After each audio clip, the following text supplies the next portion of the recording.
everyone. I want to introduce my guest, John Anghilante, with the Hearth Shop and the Chimney and Masonry Company. John, hello, good morning. Thanks for doing this. Michael, it's great to be here. This is a great platform. I'm really excited to be here with you and share my story and let people know, why taking care of their fireplace, their patio, their outdoor kitchen, their chimneys is very important to maintain the value of their home. John, I'm glad you touched on that. So let's talk about that. It is August, but come the next 2 months, you will be so busy going into the winter that, I'm sure you don't know if you're coming or going. So let's talk about how important it is if you own a fireplace, whether it's gas logs, masonry, that you burn wood, that you have your fireplace maintained. Please elaborate for us. So August is always the calm before the storm. As soon as the kids are fully back in school, we get past Labor Day and the weather starts to drop. The phones are nonstop ringing and we're trying to accommodate everybody. So anyone listening to this podcast in the area, in the greater Cleveland area, now's the time to call us, get on the schedule for a service call of your fireplace, if it's gas, a safety inspection, and possibly a chimney cleaning of your wood fireplace. If you've got chunks of bricks and mortar laying on the ground or in your roof or on your gutters, now's the time to get us a call and we'll get someone out to take a look at it. Usually by about the end of October, we're starting to already book into the next year. So, we've got a 3-4 month window before we close out 2023, but we got plenty of opportunity this year to still take care of hundreds of customers. When my fireplace wasn't working, I'm in a panic. It's the middle of winter. My fireplace doesn't work. And, it's a lazy man's fireplace. I just flip a switch. Why would I ever need to do that? But I track you down, you come out. I think I had all this carbon buildup. My logs looked dingy and horrible. I figured I needed a whole new fireplace. Well, your guys came out. My fireplace looked brand spanking new when you were done with it. We had to order some parts, but it was because of 15 years of buildup and usage that it just didn't work anymore. Not only did it not work, but after you got done with everything, it worked better. It looked better. It is amazing. So now what I'm doing is, per your suggestion, is I do a checkup every 2 years. And even if it's just a cleaning for it to burn cleaner, you must do it. In almost every home that I sell in Westlake, Bay Village, Rocky River, Avon Lake, Olmsted Falls, doesn't matter. Inspectors now are all saying you need to get a chimney sweep, a chimney checkup.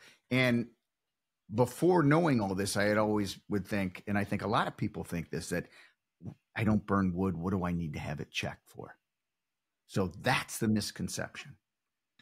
Yeah, there's a lot to dissect there. So let's first start with, what you have is a modern direct vent fireplace. Since about the mid-90s, direct vent fireplaces have been the go-to standard for most new home construction. As we've transitioned away from brick and mortar chimneys on homes, the vast majority of homes have a direct vent fireplace. It's usually characterized by a solid pane of glass on the front of the fireplace. Sometimes there's a screen over the glass. There's usually a wall switch or two, or there might be a remote control.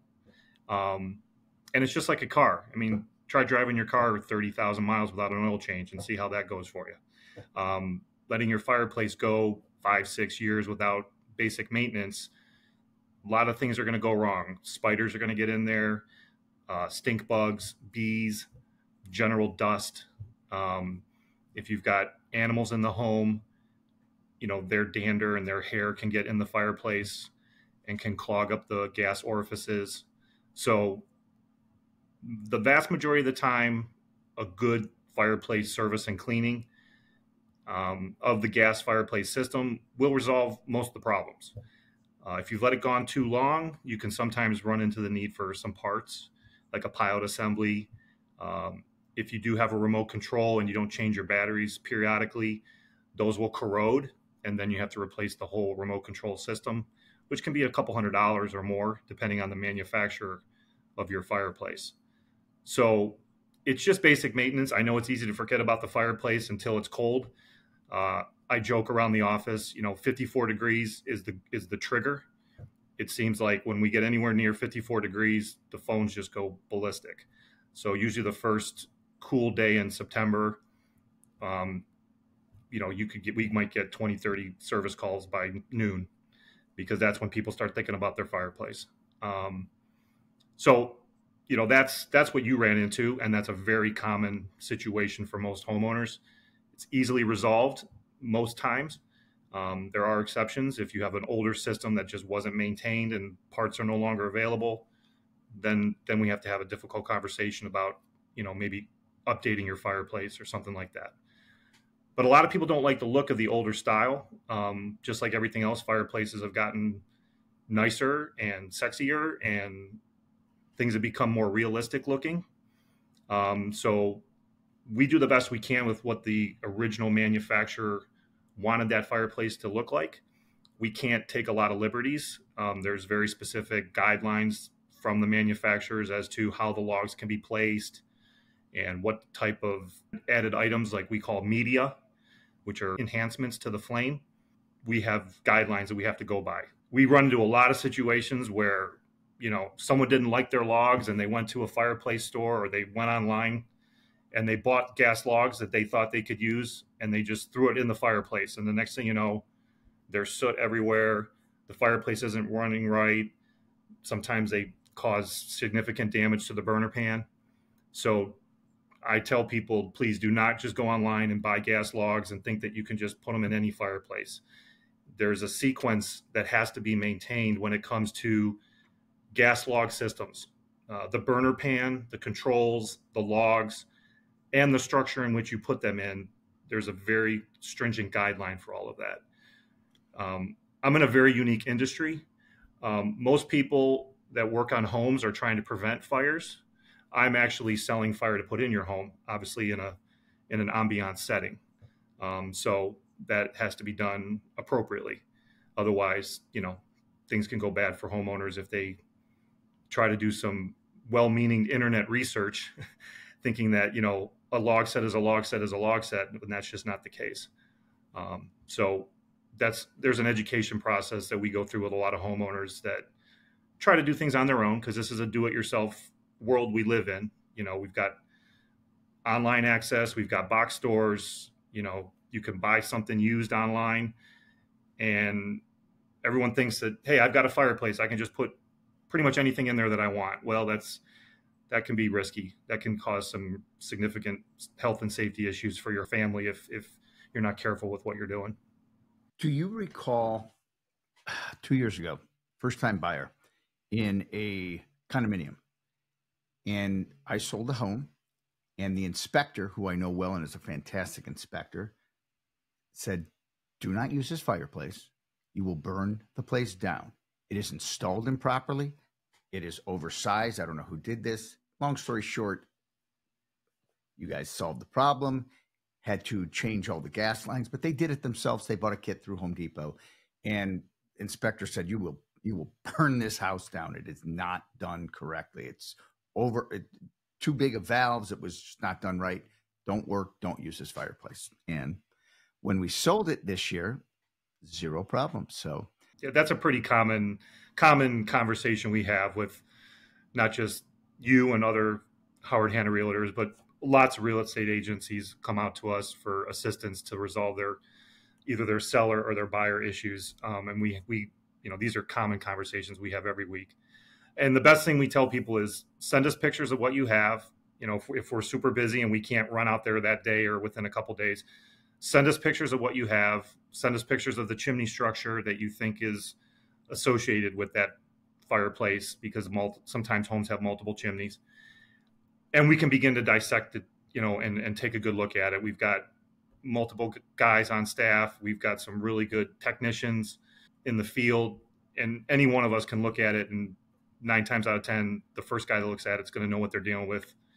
Occasionally, a couple guys have to look at it to just say, "Well, that's unusual. What'd they do there?" So, but yeah, it's totally something in our wheelhouse to help real estate agents and sellers and buyers make sure that the fireplace isn't going to be something that's going to cause the deal to go awry.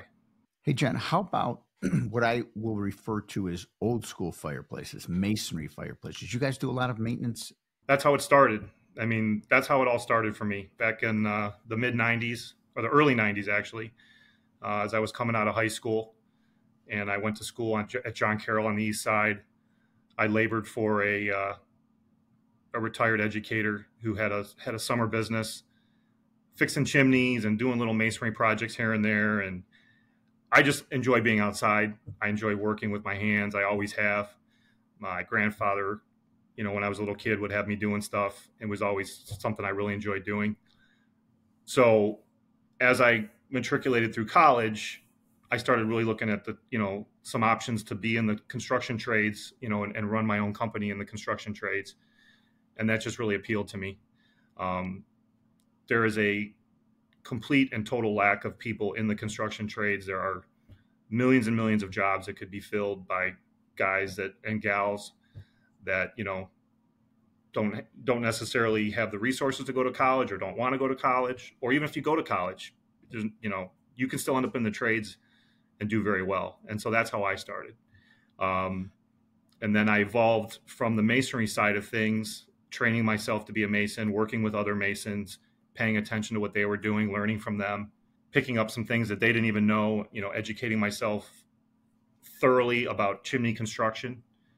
I've always had a passion for fireplaces. This goes back to my childhood when, we lived in a house in Westlake that had the fake fireplace with the electric logs, and that used to drive me nuts.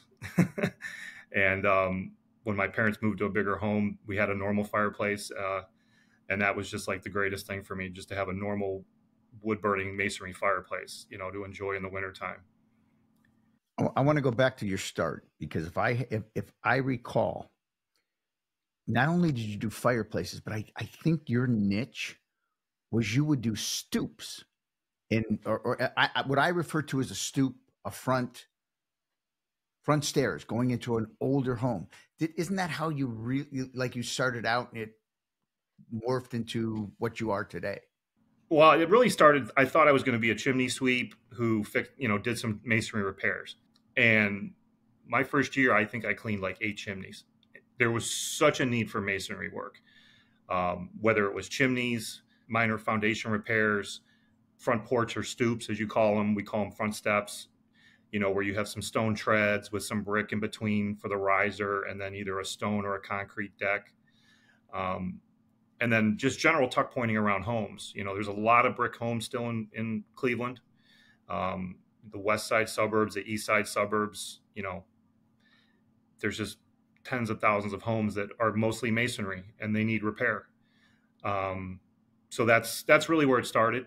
And I did that pretty much nonstop for the first 10 years that I was in business.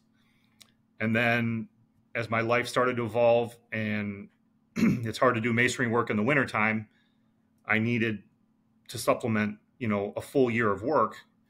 So I would do projects with the former owner of the Hearth shop. And one time we were walking out of a house together after just finishing a really nice fireplace project. We did a bunch of stonework and a mantle, and he put in a new fireplace door and did some other things.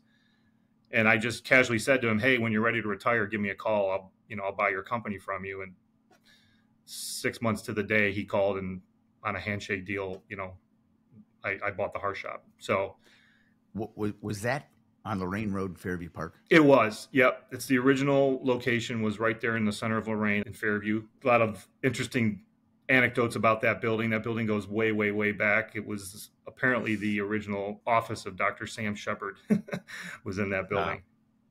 Wow. Yeah. I was just telling Gianni the story of Sam Shepard yesterday. We were going to watch The Fugitive, which loosely based on. Yeah. So we were driving by Cachemar, but that's so funny you said that. I didn't know that. So that's where it all started for the former owner and his father. He was a Mason as well, and he evolved into fireplaces. So it's an obvious, logical transition. The fireplace industry that they started was very, back in the old day, it was log sets, log grates, andirons. If anybody in the audience knows what an andiron is, you get a bonus point. Anytime you see a movie where there's someone in an older home with a fireplace, the movie industry almost always puts andirons in there just for effect. Interesting. And at what year did you take over the Hearth shop? I officially took over in 2009. 2009. And it was not, again, because I had been in that shop, it was not as high end as it is now, correct? Right. Well, they were on, the father who started the business had passed away, and the gentleman who I bought the company from, he had done what he needed to do with the business. He sold hundreds and hundreds of gas log sets.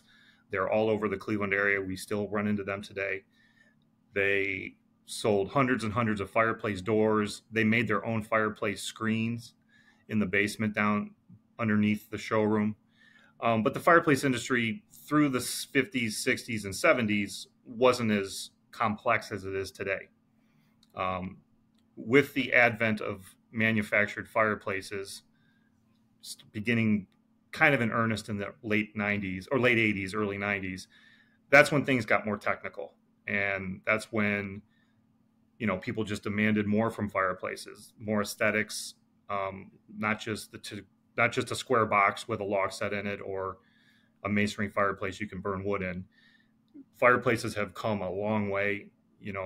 Just go to our website and click on some of the manufacturers that we sell. There's some pretty amazing stuff out there. I'm on your site right now. Can we talk about some of these incredible brands? Because I think through builders, I mean, you think Heatolator, you think Majestic, but I mean, this is incredible. What brands are you a huge fan of? Yeah, we touch on a lot of brands. I mean, we have access to almost every brand in the industry. There's a couple that territorially we're not allowed to have access to because some of our friendly competitors in the area have. But the vast majority of the brands that are out there, we can service, number one, and we can usually source if someone wants a new one. Some of the brands that we carry are White Mountain Hearth by Empire Comfort Systems. We have Mendota fireplaces, Montego fireplaces, Valor, Ortal, which is a really good company. They just moved from California to Columbus. So not only do we have them on display in our showroom, but a quick 2-hour drive and a stop at Easton, and you can go visit their showroom. And they have some really, really amazing products. I know I'm leaving some out right now. There's Blaze King, that's more of a wood burning product. That's a great product. So yeah, there's just a lot of good brands out there that we deal with. Electric fireplaces are becoming more and more popular because you don't have to have a chimney, right? You can pretty much put an electric fireplace anywhere. Is that the product I'm seeing in basements a lot? Right. I mean, basements, you got kids running around, or you just don't need a ton of heat, but you want something for ambiance. You want something to maybe take the chill out of the basement a little bit. Electric fireplaces are a great option down there, and they're getting better and better every year. 5-6 years ago, they looked pretty plasticky, for lack of a better term. But the detail in the flame patterns, the options to change the coloring, to change the flame patterns, there's a race to make these things look a lot better and more realistic. There's a cost associated with that. They have gone up in price considerably in the last few years. But you can still get a decent one for, under $1,000. But the good ones are coming in between $3,000 and $5,000 these days. And then there's some hybrid ones that are coming out that are a mix of light and water, and they create sort of a mist that is illuminated. Those are really nice, and those can be put virtually anywhere because there's no heat, so you don't have to worry about the normal clearances that you'd have to have if you were doing a typical gas or wood burning fireplace. John, do you do a lot of I know you've seen my fireplace. If I wanted to do something crazy, and I hope to God my wife doesn't listen to this podcast or catch any of this, because I know she's been bugging me. This is something she wants to do. And hopefully you could tell me no. And oh yeah, honey, it can't be done. Could we take my whole fireplace out, do different inserts, different style, and then change the hearth, like give it a whole new exterior look? Right. So the reason I bought the Hearth shop was to be more of a turnkey operation for my customers. We were working with other retailers, getting stuff from them, working with the former owner of the Hearth shop. And I'm like, well, why don't I just do these myself all year long? Make it easy. I got the construction guys that from the Masonry company. So that's how it all evolved. So the answer to your question is yes, I can change your fireplace for your wife, and I look forward to hearing from her soon. Um, and that's what we do. I mean, we can do as little or as much as the homeowner or the builder that the homeowner is working with wants us to do. We can demo it, reframe it, prep it for the new unit, install the new unit, stone it, tile it, marble it, whatever, add a mantle, prep for a TV. The only things we don't typically do is paint and trim. So if I came into your shop today, you have a whole display of options for me and ideas. Right. So that's what separates you is you just don't know how many options and cool things are out there for fireplaces. But I mean, you go into your shop and it's mind blowing. I mean, I never expected to see what I see there. And not only, here's the cool thing, not only do you have all these incredible displays of fireplaces, let's talk about what you sell for outdoor kitchens and patios and fire pits and heaters. That is so cool. The brands that you carry and the displays that you have. Please elaborate on that. Sure. Well, to your first point, I mean, changing your fireplace is first a learning process. We need to understand what you have and what your vision is. And then we can tell you if what you have can be retrofitted or updated, or we need to go in another direction and get you something new to achieve the vision of what you've seen as a homeowner as you've scrolled online to the various social media sites where people post pictures of beautiful fireplaces, but they don't give any context as to what it is or is this the right application. So it's very common for us to see pictures of things and someone says, I want that. And I said, well, that's great, but that's a 30-foot high ceiling and your ceilings are 8 feet. And, so it's about tweaking the desire to have a glorious fireplace based on a picture of someone else's fireplace and making it work for that homeowner. Not overpowering the room with a fireplace that's too strong or too powerful or too big. Trying to keep things in scale is very important when you design a fireplace hearth system like that.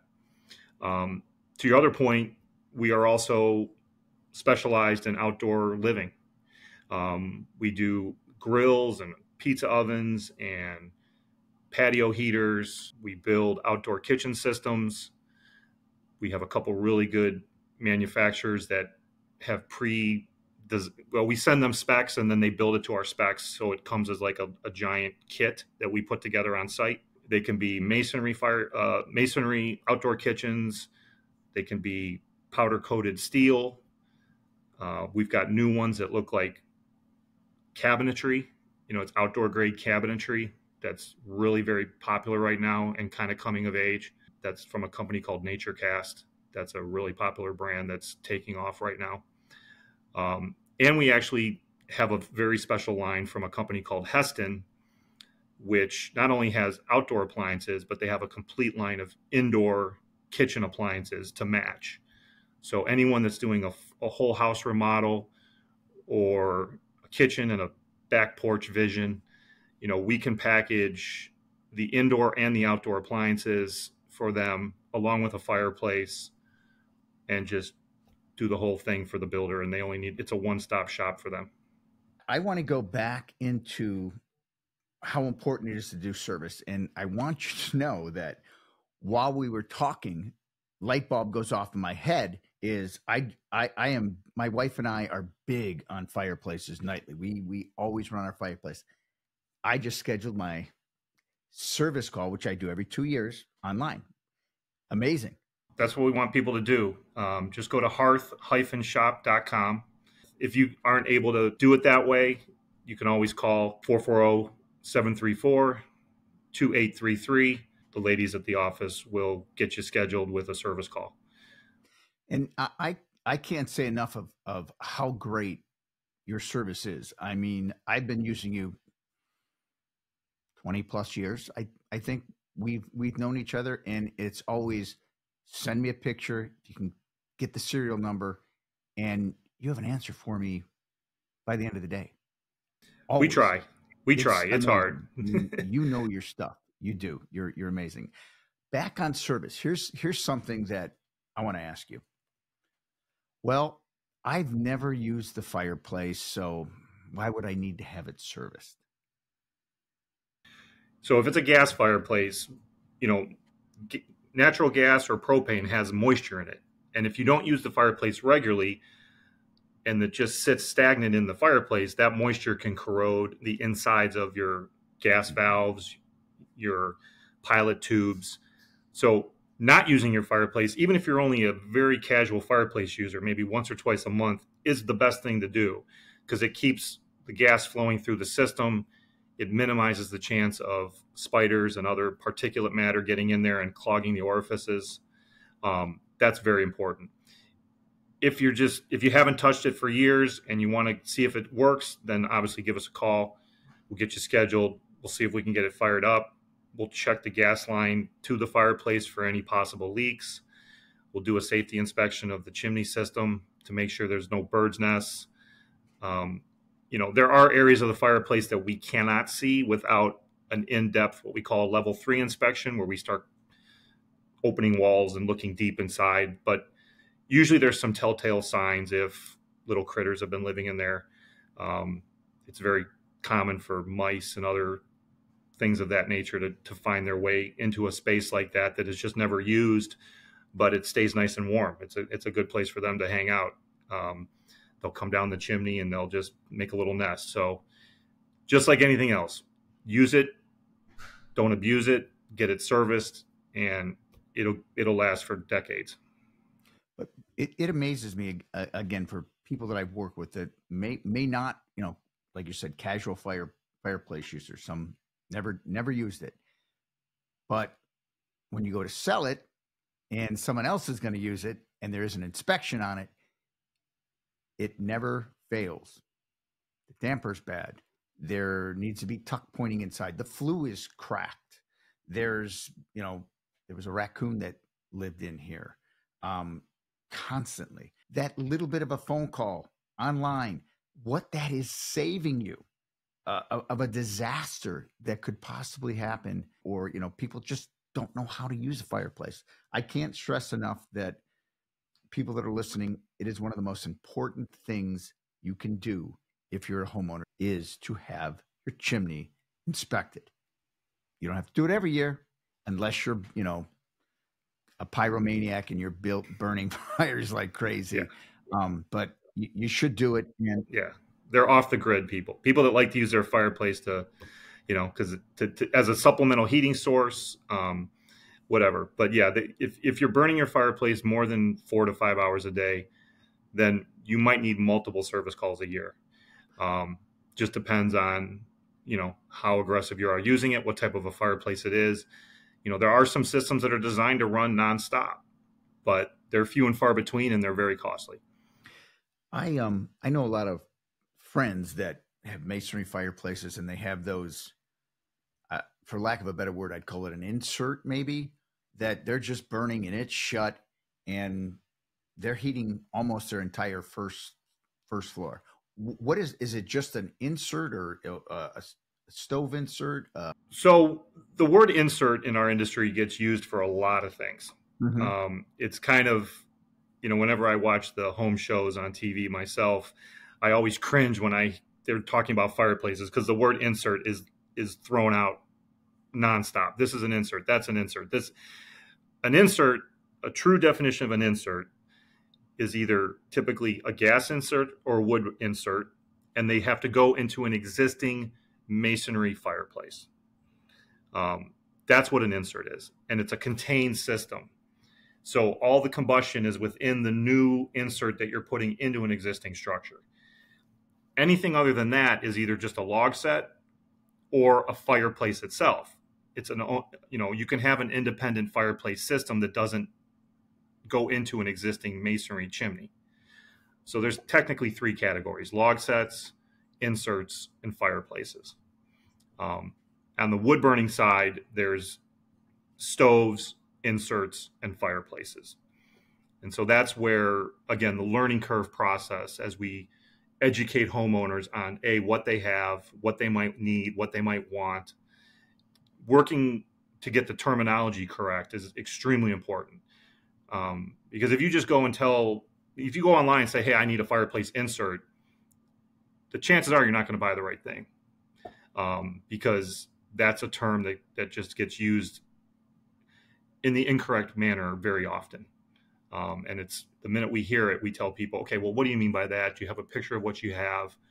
Let's dig a little deeper before we're immediately just showing you an insert and selling you an insert that you may not even need or want, or it's not the right application. So that's very important. But to your point, if someone has a wood burning insert, that typically means that when the home was built, there was a traditional open hearth wood burning fireplace. It may have been somewhat inefficient. In the late 70s, during the energy crisis, wood inserts became all the rage. They were made by the millions and stuck inside chimneys. And they were very efficient. They threw a ton of heat. But what they found was that because it reduced the airflow so significantly, chimneys were getting coated with creosote. And creosote is one of the byproducts of burning wood. And creosote is highly flammable. And if you've ever seen a chimney fire, it's creosote ignites in the chimney, and it's basically like a shotgun blast of flame. It can shoot 20, 30, 40 feet up in the air above your roof. So if you currently have a home that has a masonry chimney with a wood burning insert, it's going to look like a large cast iron stove of some sort that's buried in the wall. If that has not been inspected, you need to have that inspected immediately. If it does not have a chimney liner, unfortunately, you're in for a big project, because that no longer is safe. Insurance companies will deny homeowner claims if you're using a wood burning insert without a chimney that's properly relined with a stainless steel liner system. So that's 15 years ago. That was a real big problem, but the industry has gotten the word out. The insurance companies have gotten the word out. Real estate agents have gotten the word out that those need to be addressed. So, if you're the homeowner that has it, you're going to need to address it. If you're the buyer that runs into it, it's going to need to be addressed if you want a functional fireplace. That was gold. That was absolute gold. I mean, I just learned so much stuff, and I know what the hell I'm doing.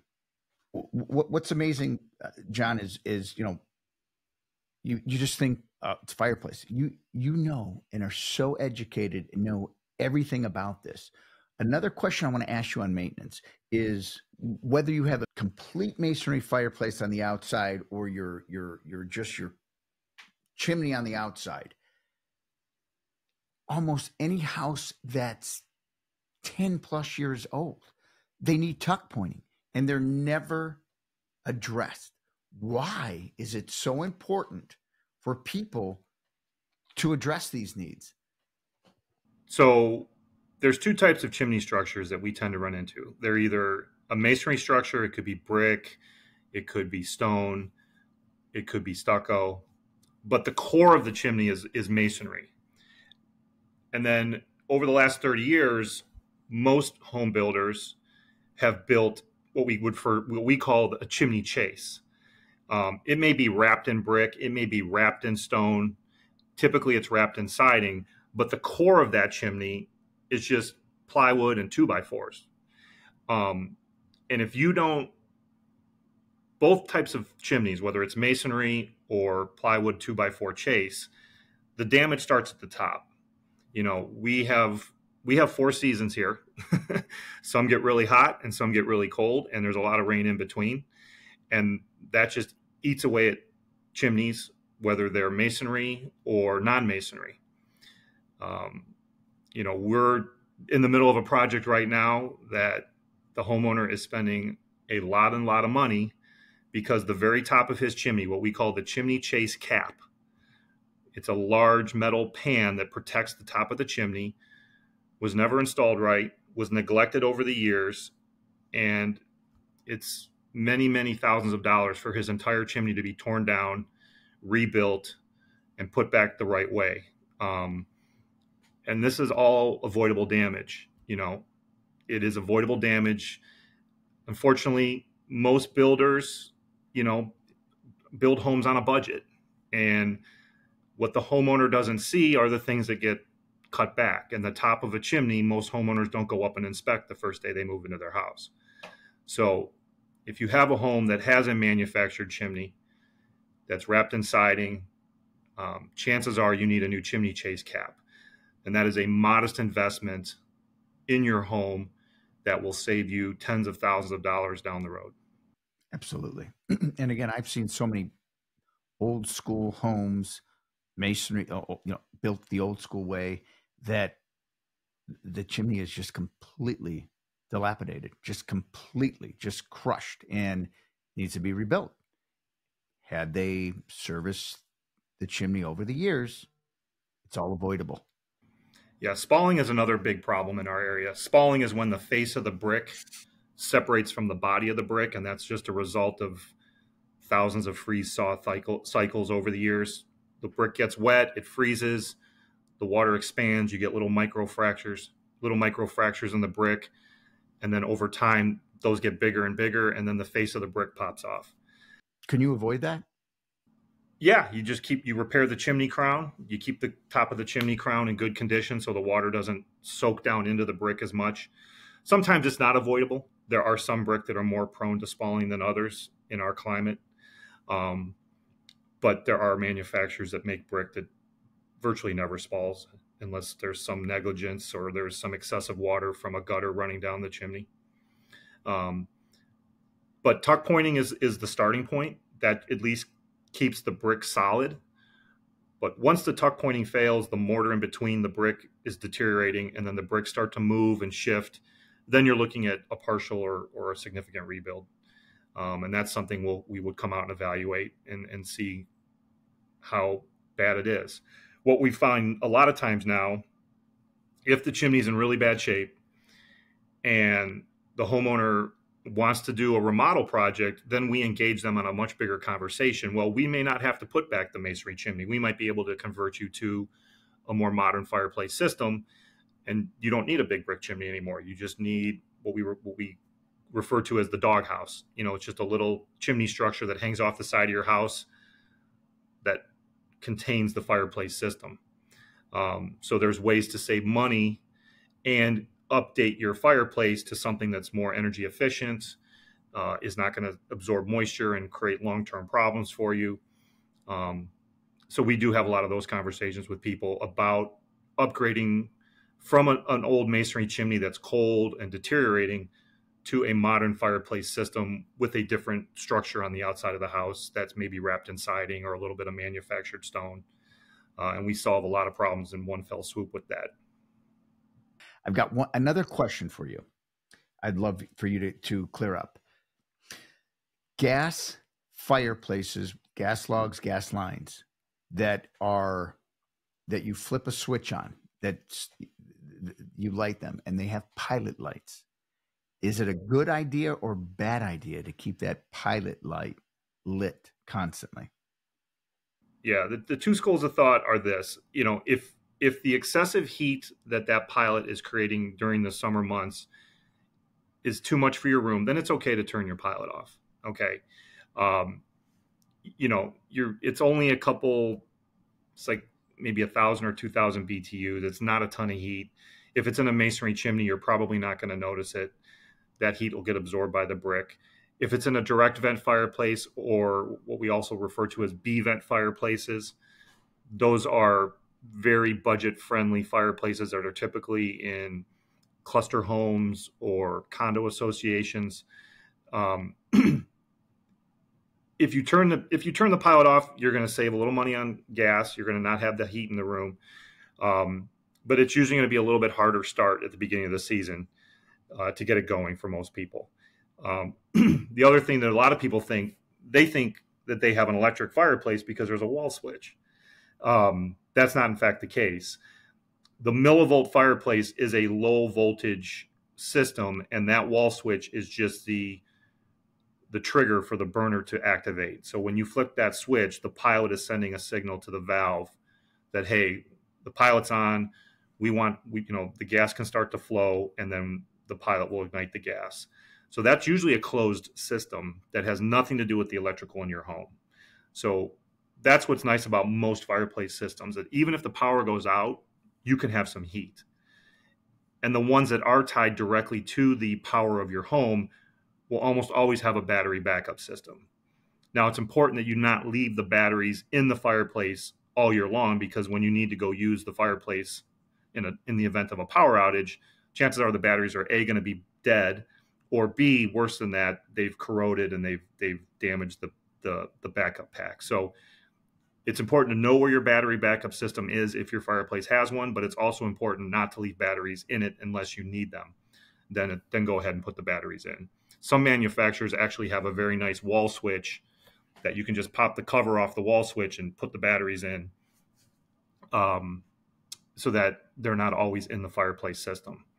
But to answer your question, it really depends on the homeowner, whether you leave the pilot on or not. Usually, folks that have a hard time getting down on their hands and knees, we just say leave the pilot on unless it's creating too much heat for you. If you're able to get inside there, if you can light your hot water tank, you can usually light your fireplace. If you can't light your hot water tank, then don't turn your pilot off. Just leave it on all year. But make sure we come and service it, because what the pilot light does do, because it's creating a little bit of warmth, it's actually a perfect incubator for spiders and their nests. Mother spiders love to make nests near warm pilot assemblies, and their nests are very fine, webs, and they'll get in there and block the air, the orifices of the burner system. Yeah, that's good stuff, John. I leave mine on, and I will turn it off when I know you guys are coming out to check everything, but for the most part, I always leave mine on. I don't think it's an issue, but I'm glad you cleared that up, because it's asked all the time. But I appreciate that. That's actually a good point you mentioned.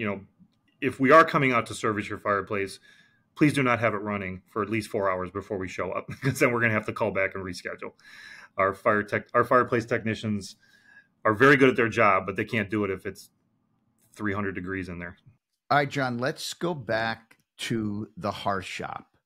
The first time I walked in there, like I was telling you, that there's so much to look at, and everywhere you look, you see something nicer than the one you were looking at. And I just kept going from display to display, and I only came in there for glass, like instead of the coals, it was glass that I could put glass in my media. Yeah, the glass media. Your fire pit. I was in there just looking at the displays, and how helpful the people that worked there were in answering questions. And I wasn't even, going to buy a fireplace, but I'd love for you to elaborate on what you can expect when you come into the Hearth shop. So we're really a design destination. It's not really, very few people walk out of our store with a fireplace in their arms. It's a place to come have a conversation about what it is you want, what we can do for you. A pretty frank conversation about budget. It's important.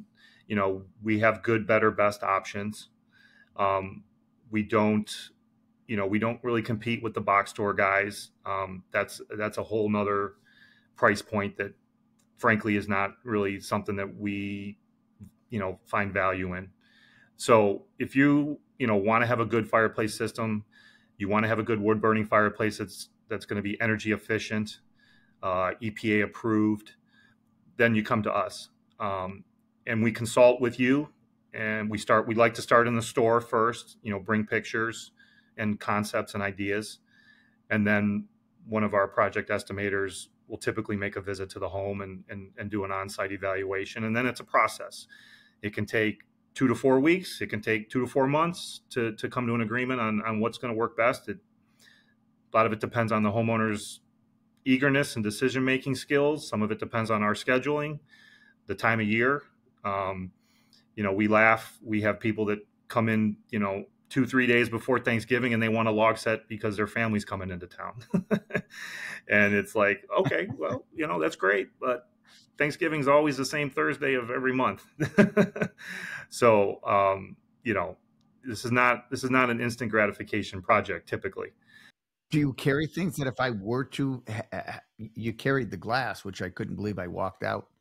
We have some things. Yeah, we have some cash and carry items, but to be honest, over the years, we have really specialized in doing what you can't just get everywhere else.